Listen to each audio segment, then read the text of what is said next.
close your eyes and settle in, letting the room around you soften and the steady rhythm of your breath become your companion. Imagine the last light of a warm afternoon folding itself into the tips of the grass, and a quiet river of gentle sounds carrying you toward a world where nothing is urgent and everything is a little bit curious. This is the story of a curious little girl named Alice, and of the soft, strange dream that carried her through a land as odd as it was calm, Wonderland.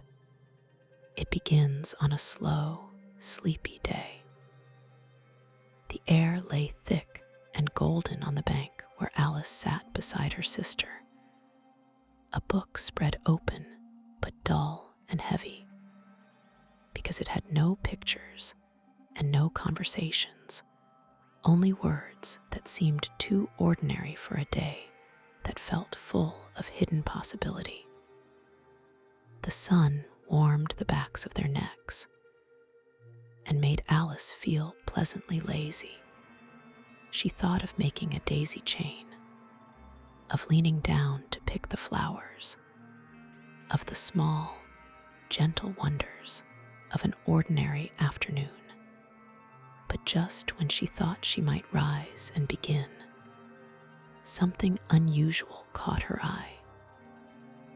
A white rabbit, very hurried and very proper, ran past with a small watch in its waistcoat pocket, worrying aloud about being late.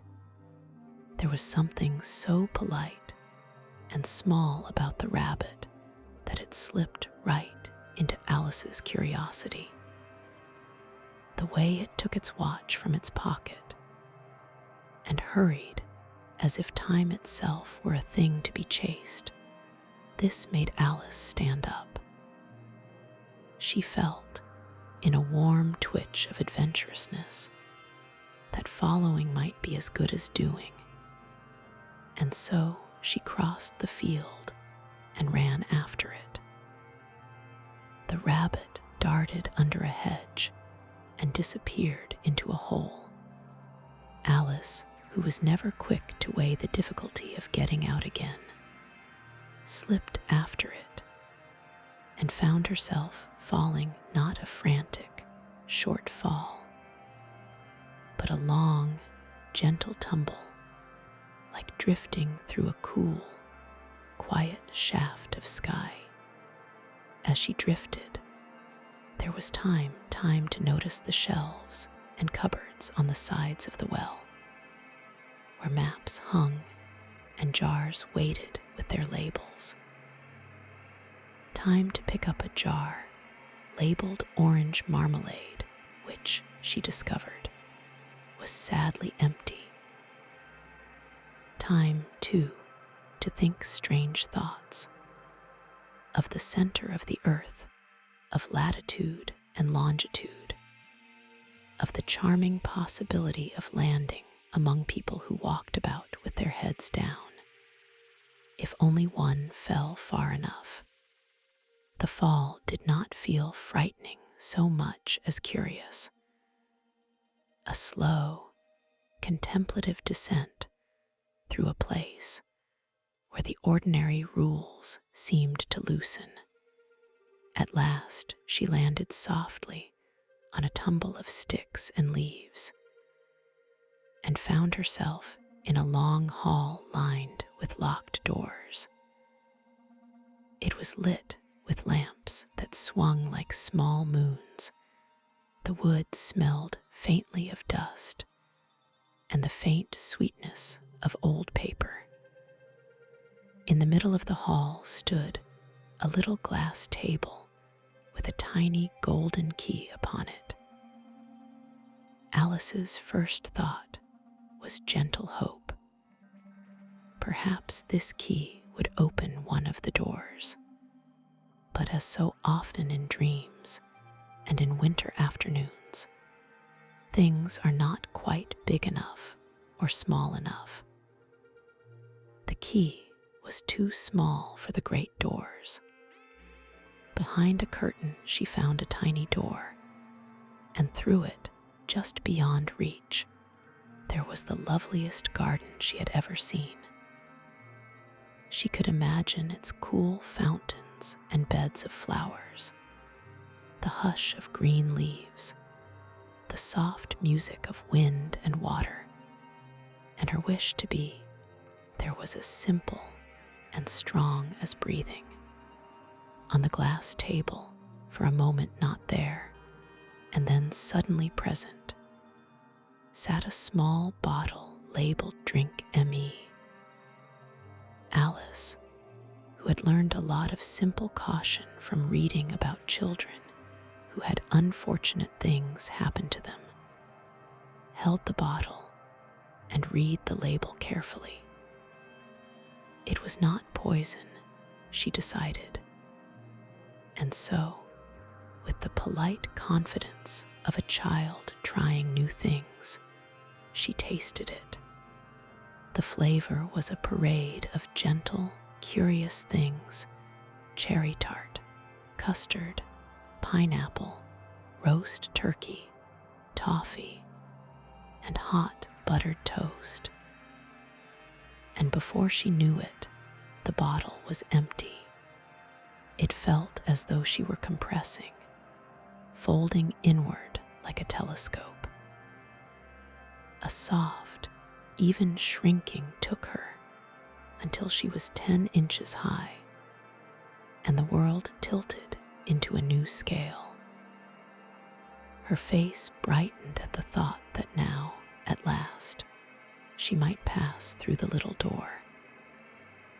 But she had forgotten the golden key on the glass table, and when she went back to retrieve it, she found she could not reach it. She tried to climb the legs of the table, that rich, slippery wood, but it was no use. The table's curve was too smooth, and the legs too unreachable. She cried, and the sound of her tears filled the low, lamplit hall with small, shining drops. This was the beginning of a pattern in her day, growing and shrinking, trying and waiting, tasting and thinking. From the table she took a small cake marked Eat Me, and decided that if eating made her grow larger, she would reach the key, and if it made her smaller, she might slip under the door. There was a certain comfort in that sort of simple logic. Either way, she would get where she wanted. She ate, and for a while nothing changed, which felt at once dull and oddly reassuring. Then later, when she found herself swelling into a height that made her head strike the ceiling of the hall, she grew alarmed all over again. Tears flowed freely after that, so much, in fact, that they formed a pool around her. It was a soft, shimmering pool, the color of memory and afternoons, in which a number of curious animals and birds had by chance slipped. A duck, a dodo, a lory, an eaglet, and a trembling mouse among them. It was a slow, gentle beginning to a curious togetherness. They sat as though for a small meeting of the neighborhood, damp and shivering, discussing the problem of how to become dry.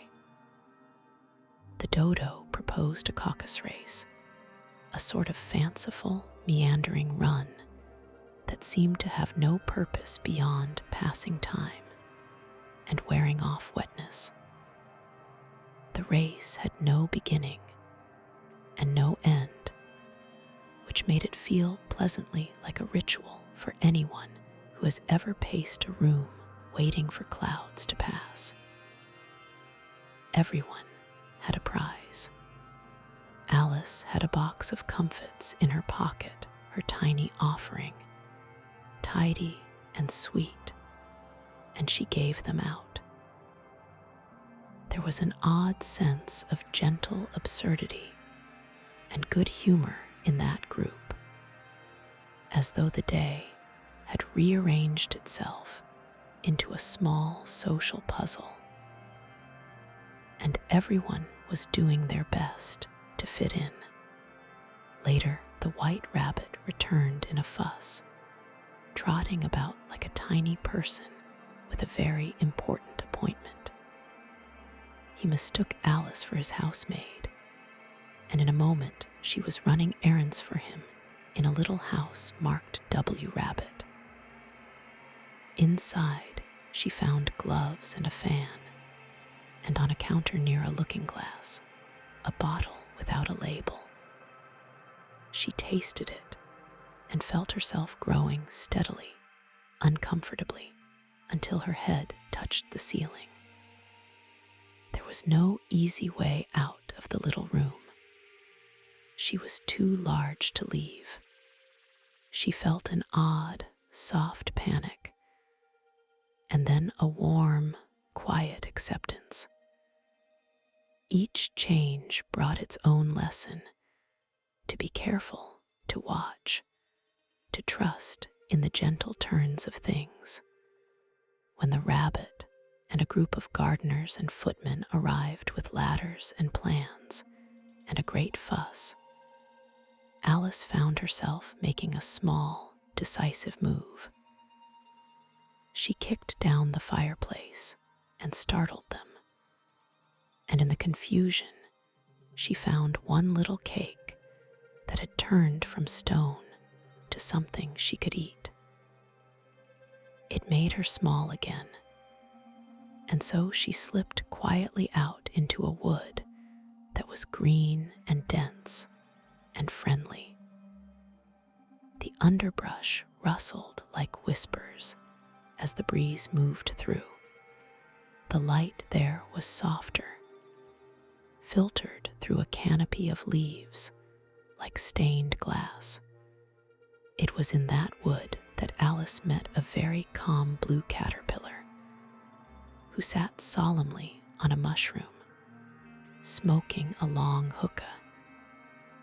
He asked her in a slow, mild voice who she was. Alice, whose knowledge of herself had been stretched thin by all the changes of the day, said she hardly knew.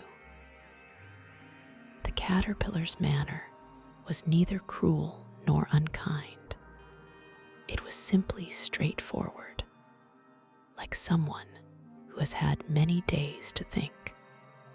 One side of the mushroom will make you grow taller, and the other side will make you grow shorter, he said, with a faintly sleepy gravity.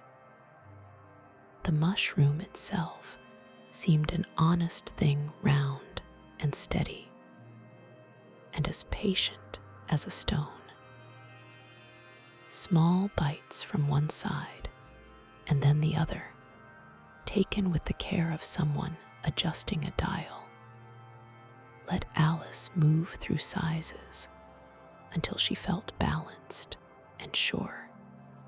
Her neck arched like a gentle reed, and briefly, she towered among the treetops, long as a stem, before settling again close to her natural height. Her world of limbs and perspective had been shuffled like a deck of cards. Somehow, the rhythm of her own breath kept her steady. She learned, with a quiet gratitude, that her shape was not fixed in stone, but rather a part of the day's soft conversation, an answer to be negotiated, an arrangement to be tried. At last, she came upon a small house with chimneys that seemed to look like ears. There, on its doorstep, was a chaotic scene of a kitchen where a duchess nursed a screeching baby. and a cook stirred a pot with such force that pepper flew through the air like tiny, prickly sparks. The smell was strong, peppery, and peculiar, and everyone and everything seemed to be sneezing and wheezing, a rolling chorus of hiccuped breath. The baby soon turned into a small pig and wandered away into the wood, making Alice think about how odd it is that people and things sometimes change shapes to fit the stories they find themselves inside. On a neighboring branch sat a cat that grinned and then vanished. Its grin lingered in the air for a moment like a memory of sun on water. This was the Cheshire Cat, content and sly, who spoke in small philosophical sentences and offered Alice a kind of map. "If you don't much care where you go," it said, "then it doesn't matter which way you go." The cat's voice had a way of inviting thought instead of pushing it. It reminded her that wandering can be an honest way to find out what you want to see.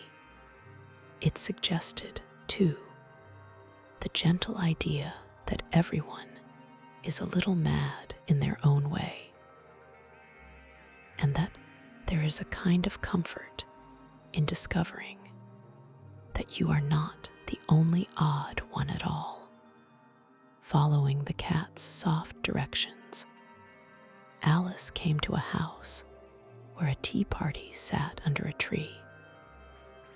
It was strange and oddly soothing, a long table set as if for a lifetime's worth of tea. Yet only 3 were present: the March Hare, the Hatter, and a dormouse who slept and dreamt between sips.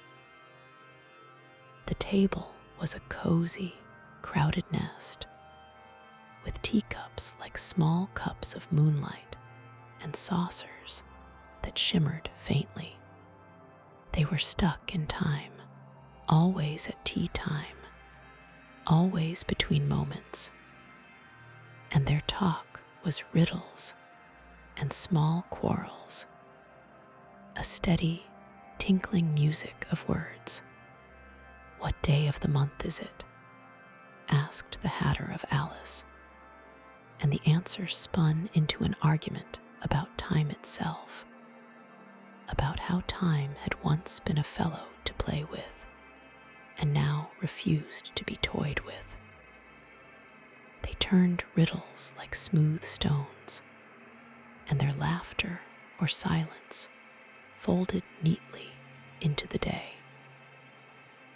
Alice felt like someone listening to a conversation that drifted gently and unexpectedly from one topic to another, as calm as an afternoon read by a window. There was no rush. Questions were offered and sometimes left to rest. There is something soothing about being near people who speak riddles, because riddles invite the heart to approach slowly and whisper answers. The dormouse told a slow, cozy tale, half dream and half memory, about sisters who lived at the bottom of a well and drew pictures of treacle, nonsense, perhaps, but lovely in the way it fit the mood of that table and the long shadow of a tree. When Alice grew tired of the tea party's strange etiquette, she slipped away down a tree door she spied, and with the small golden key once more in hand, walked at last into the garden. She had first glimpsed the garden with bright flowers, slow fountains, and the gentle hush of a place that seems made for rest. The garden was a country of colors. A rose tree by the gate had white blooms, and 3 gardeners were hurriedly painting them red, just as the Queen of Hearts approached in a procession rich with citizens who resembled playing cards. The scene felt majestic and oddly domestic at once. Soldiers and courtiers, little children decked in hearts, and a queen who loved to shout commands like small storms. She said things in large phrases, off with their heads, but her voice rarely carried the cruelty we might expect. Her commands were more like thunder that passed and left the clear air after it. People scurried and fussed, the way people do when someone important blows a strong note. Alice found the game of croquet a slow, curious thing. Hedgehogs rolled as balls and flamingos bent into mallets, their necks pliant and puzzled. Soldiers made arches by standing on their hands and feet, and the ground was full of ridges and furrows that caught the balls and led them on gentle, surprising detours. The whole affair had the relaxed disarray of a picnic where everyone was too polite to complain and instead found new ways to play. Alice watched, laughed, and sometimes was called into the middle of a mild dispute that ended as soon as it began. There was an easy lesson in all of it, that even the queen's shouting, the most extravagant part of their life, could be taken in small, managed bites and returned to the ordinary business of enjoying the afternoon. Soon after, guided by a griffin, a creature part eagle, part lion, retired to gentle lecturing, Alice met the mock turtle, who sat sad and graceful on a little ledge of rock, sighing as if the weight of memory made each breath a small task. The mock turtle spoke of lessons under the sea, where the masters were tortoises and crabs and congereels. Their studies included reeling and writhing, music, and subjects with names like uglification and derision. Everything he said drifted in and out of sadness and humor, like a lullaby hummed underwater. There was a warmth to his sorrow, the kind that comes from remembering something sweetly lost. He sang a slow, tender song called Beautiful Soup, and Alice listened to its refrain with the quiet affection of someone who appreciates the comfort of a favorite bowl on a cold evening. The land moved through its rhythms as a soft-treaded parade. Alice found herself in the court of the King and Queen of Hearts, where a trial was held over some stolen tarts, the proceedings full of polite madness. Paper and parchment, slates and pencils, and the small squeak of a juror's pencil made the court feel like a schoolroom warmed by sun. The knave of hearts stood accused, and witnesses were called in odd order. Alice watched, at times alarmed by the queen's fierce exclamations, and at other times amused by the way grown-up business became a kind of theatrical game in that place. when she too was drawn into the midst of the proceedings, large, honest, and increasingly sure of her own place, she found herself speaking plainly. "You're nothing but a pack of cards," she said. It was a simple, clear sentence, the sort of thing a child might say when a dream becomes too much like a show. At that moment, the world of dream began to recede as gently as the tide. The cards rose like a flutter of leaves and swirled about her, and the air around her softened. She found herself back upon the bank, the warm weight of the afternoon around her, her head in her sister's lap. The dream loosened like a blanket, and Alice's sister brushed away the small, dry leaves that had settled upon her hair. The hush of evening had fallen. The garden beyond their house sighed low and full. Alice told her sister of her adventures, as well as she could remember of the rabbit, the caterpillar, the tea party, the queen, the griffin, and the mock turtle. And her sister listened, smiling as we do at a story we once told ourselves.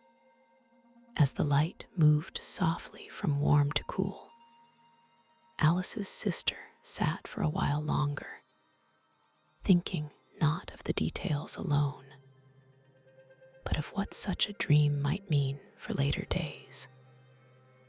She pictured the little girl growing up, still bright and eager-eyed, but carrying the gentle heart of childhood forward into adulthood.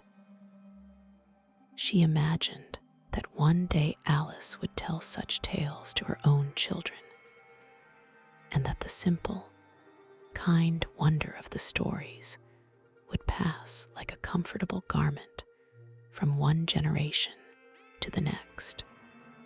In this quiet, the tale folded back into itself and into the silence of the evening.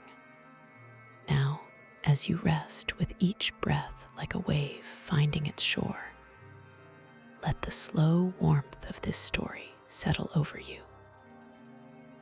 Picture the soft, rustling grass, the lamps in the hall, the gentle swirl of leaves in the wood, and the kindly creatures you met with Alice, each one a quiet companion in a land where the rules are mild and the surprises gentle. Dream in slow, kind images. A rabbit hurrying with a polite watch. A mushroom that can alter your height as if by adjusting a scarf. A tea table waiting patiently under a tree. And a garden where red and white roses are painted in the most unhurried of brushstrokes to please a temperamental queen. There is a sweetness in this odd day, and in each odd day that is soft and steady like breathing. Be with the feeling that adventure can be calm, and that curiosity can be as soothing as a warm blanket. Let your thoughts tiptoe like Alice through hedges and along cool lawns. Allow your mind to wander gently, answerless and content. For dreams have a kind of wisdom that does not demand the light of day. When you are ready, drift deeper into the hush the story has left you. Take with you the simple comforts of Wonderland, the quiet kindness of small, strange things, the thought that change can be gentle, and the knowledge that wherever you land after a fall, be it in a hall of lamps or on a soft blanket at home, you may always walk into a garden made of bright flowers and slow fountains and sit for tea beneath a tree. Sleep well, carried on the hush of this soft and curious afternoon.